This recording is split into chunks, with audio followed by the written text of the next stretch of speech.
Allahabad high court ने live in relationship में यानी बगैर शादी के एक साथ रह रहे एक मुस्लिम खातून और हिंदू मर्द की तरफ से पेश करदा हिफाजत की दरख्वास्त को मुस्तरद कर दिया।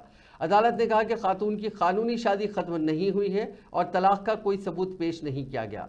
एक रिपोर्ट के मुताबिक जस्टिस रेनू अग्रवाल की बेंच ने मुशाहिदा किया कि इस किस्म की गैर कानूनी ताल्लुकात को अदालत तहफ़्फ़ुज़ फराहम नहीं कर सकती।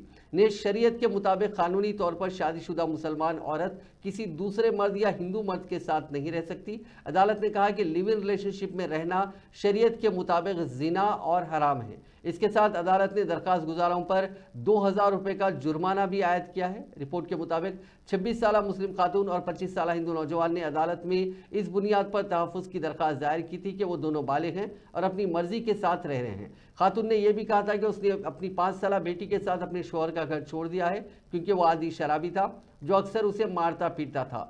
उसने मजीद कहा कि इस मामले की शिकायत अपने वालिदैन से की लेकिन कुछ हासिल ना हुआ, इसलिए उसने अपनी मर्जी से अपनी बेटी के साथ अपने लिव इन पार्टनर के साथ रहना शुरू कर दिया। दरख्वास्त गुजारों ने यह भी दावा किया कि खातून का शौहर उनको धमकियां दे रहा है और उनके ताल्लुकात में खलल पैदा कर रहा है। इस पूरे मामले को अदालत ने मुस्तरद करते हुए उन पर 2000 रुपये का जुर्माना आयद किया।